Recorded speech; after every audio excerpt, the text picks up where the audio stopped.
I think now it's confirmed that the Giants and the Jets, the two New York teams, well, technically New Jersey, have 4 of the top 10 picks. We got this, guys. Gettleman's gone. There's hope again. We can do it.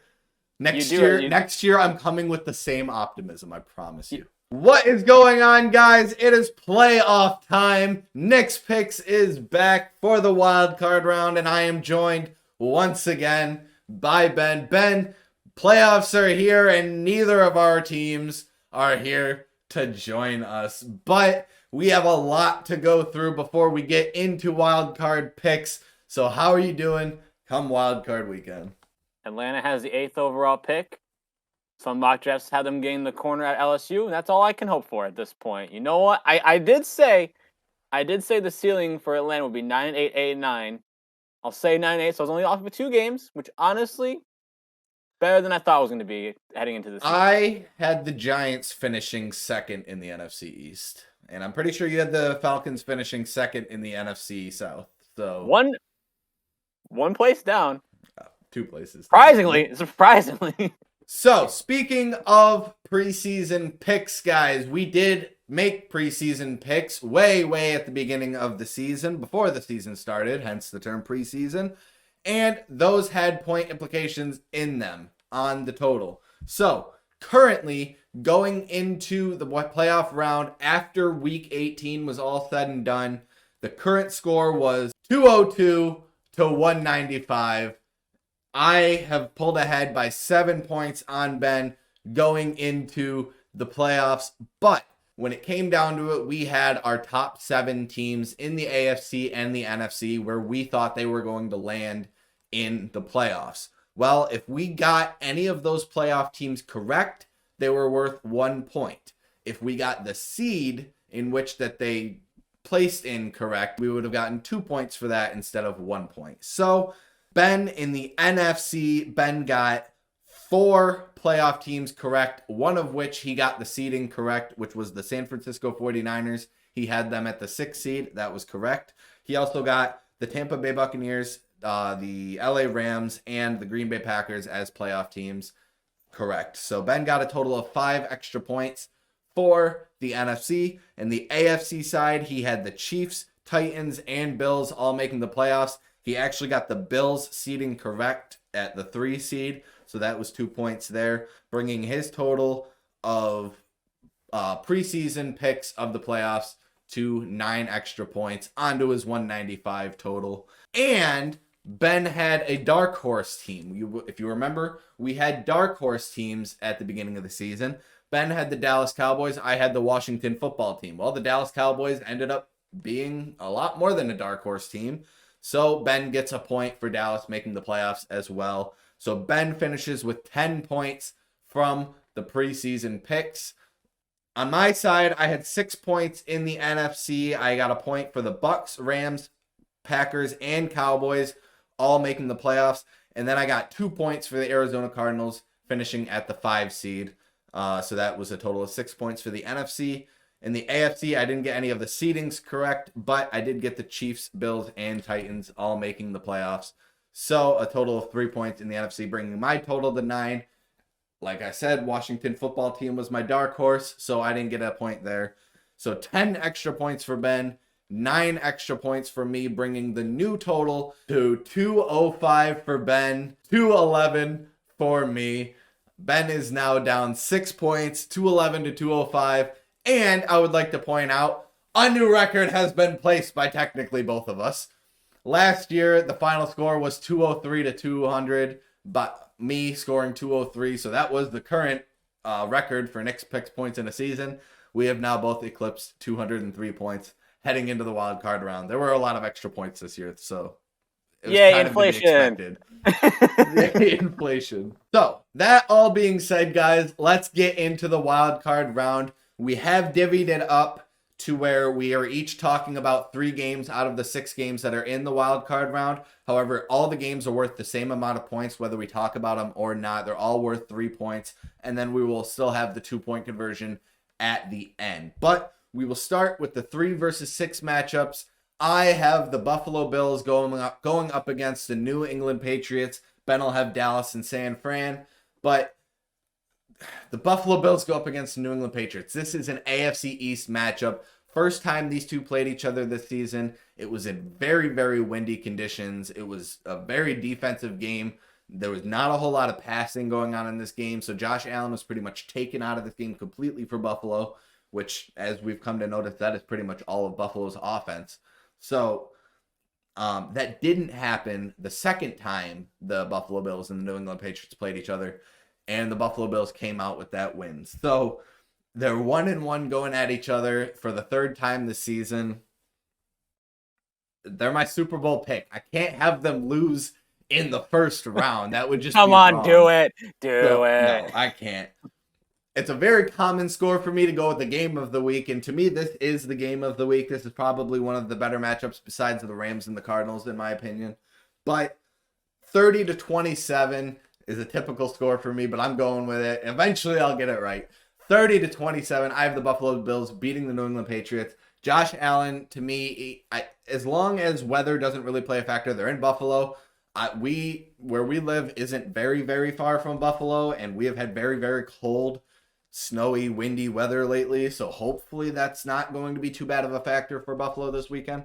But again, they're a team from Buffalo. I think they should get used to it at some point. So 30-27, hopefully they do go on to beat the New England Patriots. We all want to see New England out of the playoffs. We never wanted to see them back in it to begin with. But Mac Jones had a hell of a year, and I think that's worth something to be said.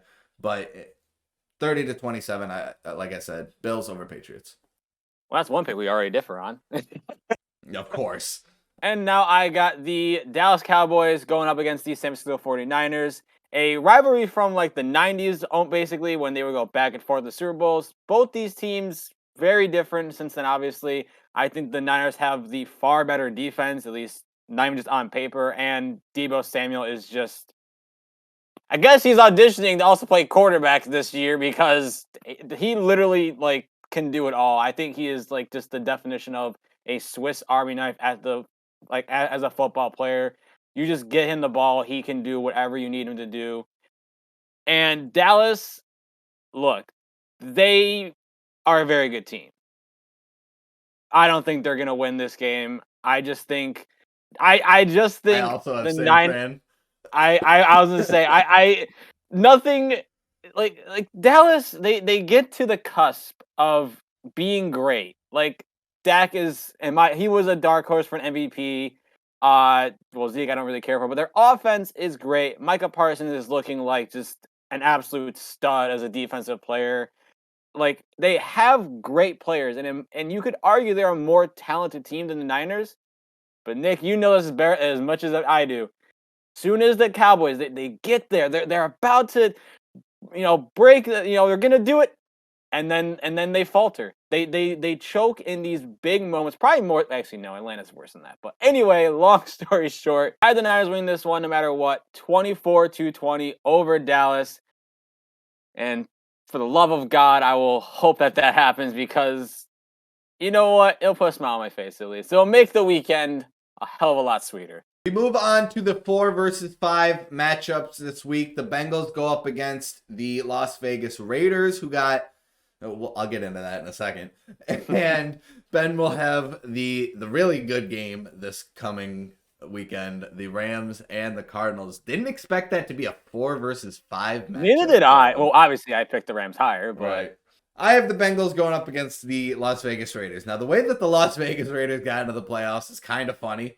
In all honesty, I wish they had tied with the Los Angeles Chargers and got both of those teams in the playoffs because A, don't think Pittsburgh belongs here, and B, I think it would have been hilarious if they purposely tied at the end of the game. But they go up against the Cincinnati Bengals. Now, the Cincinnati Bengals have just been absolutely outstanding this season, have blown all of my expectations out of the water.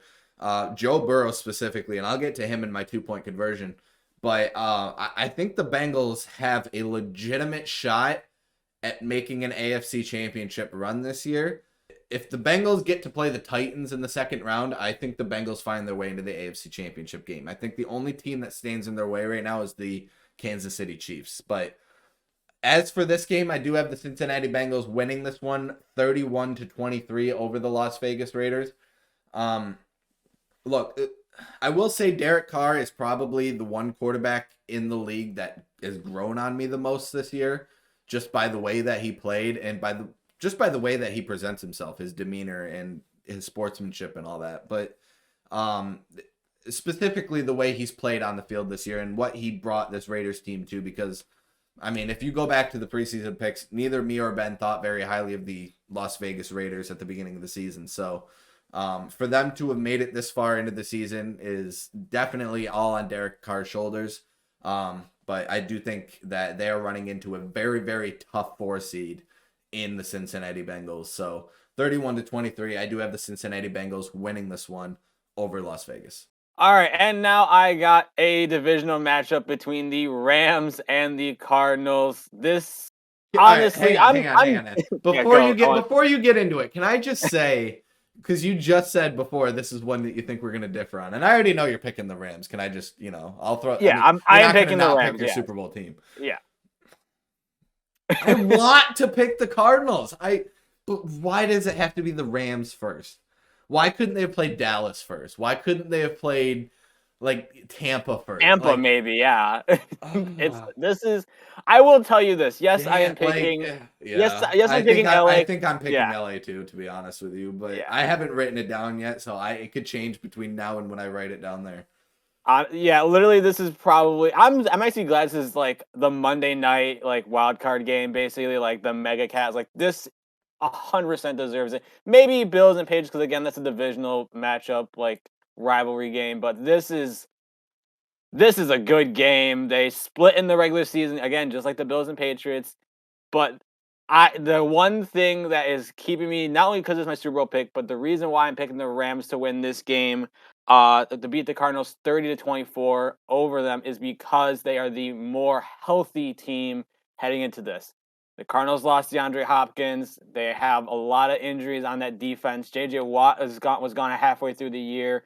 Granted, he wasn't like a huge X factor on that defense, but that's still one of your free agent acquisitions that you thought would help this team, and he's gone, and now you just rely on Chandler Jones more or less, which he's still a stud, still a great player, but that's really hard. Exactly, gotta represent.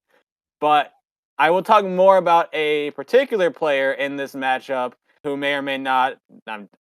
Spoiler aside, he won the Triple Crown. It's Cooper Kupp. Cooper Kupp is really the main reason why I'm picking the Rams. Again, they're a Super Bowl pick.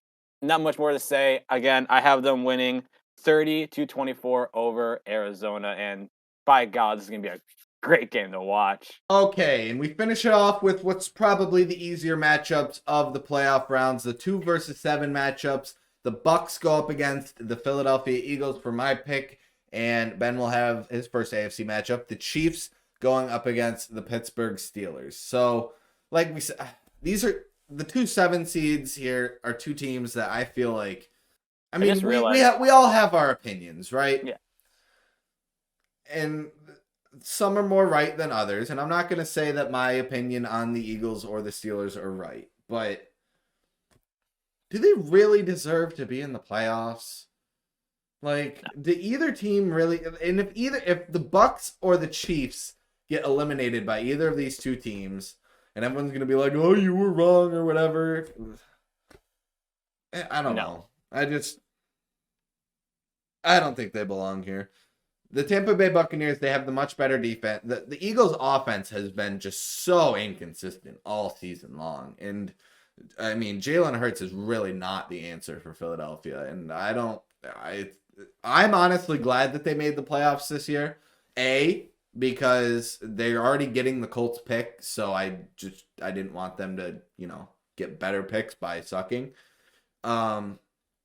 B, I think this means that they're going to stick with Jalen Hurts for a couple of years now, and I think that'll come to doom them in some time because he's a good quarterback. He's got the capabilities, but it's like Daniel Jones. Way too many turnovers. Way too many inconsistent problems, and I don't think he's quite good enough. And honestly, the coaching for the Philadelphia Eagles was probably the number one problem for this season because they figured out like halfway through the season, oh, we can run the ball too. So I don't know. They have an insane running game, and that's the only way that they could beat the Tampa Bay Buccaneers. But Tom Brady doesn't lose in the first round to teams like Philly. He loses to teams like Tennessee for some reason. That didn't really make sense, but whatever. 28-13, I have the Tampa Bay Buccaneers beating the Philadelphia Eagles. All right, and mine is, of course, the Chiefs going against the Steelers. I'm just going to get out of the way right now. The Steelers are losing. The Chiefs are winning 30-17. I'm just going to get it out of the way. The Chiefs are far better. Like, Ben is basically 50 years old. I'm not even joking. Like, oh, Tom Brady could play to 50 and he'll probably still be better than how Ben Roethlisberger played this year. Yes, he came up clutch towards the end of the season. I'll give him his due. He did play very well last week against the Ravens. Let me rephrase that. He played good enough to beat the Ravens last week. So not like he's, turned back the clock or found the fountain of youth. No, it's still, how old is he, like 38? Like in all reality, like what, 38, 39 or whatever the fucking case may be. He's still old as dirt. They have more TikTok stars on that team than actual receivers. Like, this team is just, I don't know what to begin with the Steelers, honestly. They shouldn't have been in it. I think I said to you, watch this tie play a factor for the Steelers, and it caused them to go to the playoffs, and it just irks me more. I'm more upset with the Steelers making the playoffs than them, like, whoever they played against. So we finish off the wild card round with the 2-point conversions. Like I said, I would be getting back to that 4 versus 5 matchup and Joe Burrow for the Cincinnati Bengals. Look, he's had a killer season, and he put up an insane amount of yards, especially in the last couple weeks of the season. So I figure in his first ever career playoff game, he's going to put up an insane amount of yards. How about 350 plus yards in his first career playoff game? He goes up against the Raiders, who have probably like a middle of the pack defense. They have a decent pass rush, but I don't think their secondary is all that great. I don't really know, to be honest. I don't know a whole lot about the Las Vegas Raiders, but I will say that he has beaten a lot better defenses for a lot more yards. So 350 yards in his first career playoff game. I think he steps up to the bright lights, and I think he has a great game. All right, and mine is going back to my 4 versus 5 with the Rams and the Cardinals, and I'm going with the Triple Crown winner, one of 4 receivers to do so in Cooper Kupp. Cooper Kupp, I know we said before, he looked like he was on the rise, and honestly, I know you could say like players like Devontae Adams or if DeAndre Hopkins is healthy. I'm looking on paper and how he plays, Cooper Kupp looked like the best receiver in football this past year. Like, most yards, most receptions, and most touchdowns. That's hard to do. Yeah, you have you still have to perform every single week to do that. And they know, hey, he's the number one, especially with Robert Woods going out. Yeah, they got Odell, but they know the offense goes through Cooper Kupp. And because of that, I think Matthew Stafford will continue to feed the hot hands of Cooper Kupp, and he will have the most receiving yards out of any player this weekend. I don't care if it's 100 yards. I don't care if it's 200 yards. He will have the most yards of every single receiver this week. And I'm saying receiver because Waller's a tight end on the Raiders that might get a lot of yards because Derek Carr is like, fuck it, Waller somewhere. All right, so that is it for Wild Card Weekend, guys. We'll be back for divisional round next week, and we'll probably have some different points because I don't think there might be 6 games this next week. I don't know. I can't think that far ahead, guys. My brain only works in like hour intervals at a time. But if you guys enjoyed the Wild Card Round video, drop a like on the video, subscribe to the channel if you haven't already. We have a lot more points still to be scored, but one more time before I go because I gotta rub it in Ben's face a little bit more. 211 to 205 is the current score after the bonus points for getting seedings correct and whatnot in the playoffs. But still, like I said, a lot more points to be scored. Hope you guys enjoyed the video. Have a great one. Peace.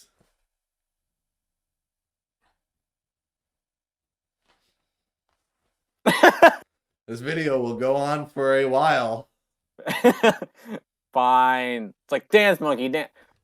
Peace out.